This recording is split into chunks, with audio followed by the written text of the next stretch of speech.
President Biden arrives in India for a major summit this morning. Here at home, there are growing questions about his son's legal fate and what it means for the president's reelection campaign.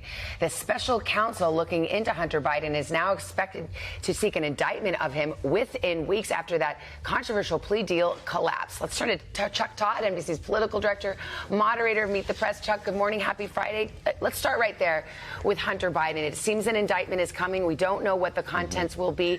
What is the political fallout for President Biden as he faces re-election?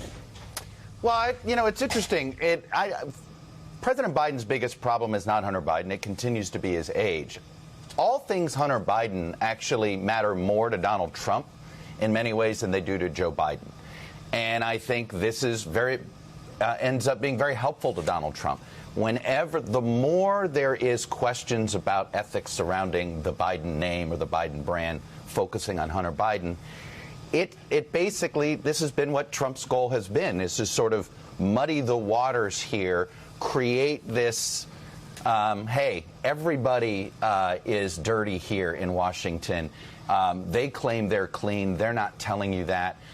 And so as much as I know that there's concerns this impacts Joe Biden, and I think he has not handled this very well publicly, this matters more to Donald Trump's ability to continue to essentially make the case that he still can beat Biden. And the more muddy he is, the more his voters believe that. I want to talk about your big interview you've got Sunday on Meet the Press. And it actually goes to this issue that you just raised, which is Biden's age being more of a political liability than anything having to do with his son. There's a poll just out this week that suggests it's one thing like so many voters actually agree on, that they're concerned about the president's age. Here you have Gavin Newsom, California governor, waiting in the wings, it seems. You sit down with him and you ask him whether or not he really is planning a presidential run if Biden doesn't run. Let's listen to what he has to say. Why shouldn't we consider you a likely candidate? Well, I think the vice president is naturally the one lined up, and the filing deadlines are quickly coming to pass. And I think we need to move past this notion that he's not going to run. President Biden is going to run, and looking forward to getting him reelected. I think there's been so much wallowing in the last few months and hand-wringing in this respect. But we're gearing up for the campaign. We're looking forward to it. But you hear these calls privately. What do you tell these donors who are wallowing in this? Time to move on. Let's go. How about it, Chuck? Do we take him at his word? I do take him at his word, but you see him, he is gearing up to run for president. It's probably in 2028. But, you can do all the whole Sherman-esque thing.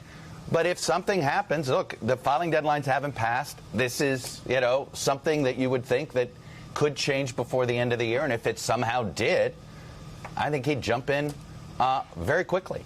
But one thing he wanted to make clear is that, look, he did believe that the vice president was next in line.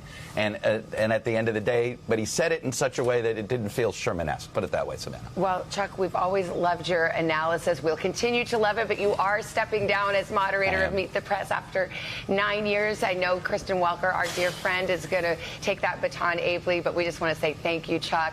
We love you. We're going to miss you. But you're not going too far. You'll still be, of course, a huge part of NBC political coverage. I know. It's a strange feeling. I'm like, I'm not retiring. I'm not walking away.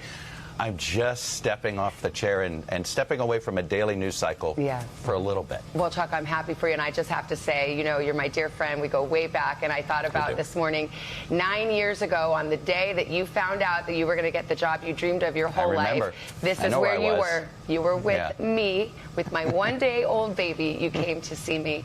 And you're a great friend, and you always have been. And thank you so much for what you've done. Thanks, Seth. All right, Chuck, thank you. And again, you can see Chuck's full and exclusive interview with Governor Newsom Sunday morning on Meet the Press. Hey, thanks for watching. Don't miss the Today Show every weekday at 11 a.m. Eastern, 8 Pacific on our streaming channel, Today All Day. To watch, head to today.com/allday or click the link right here.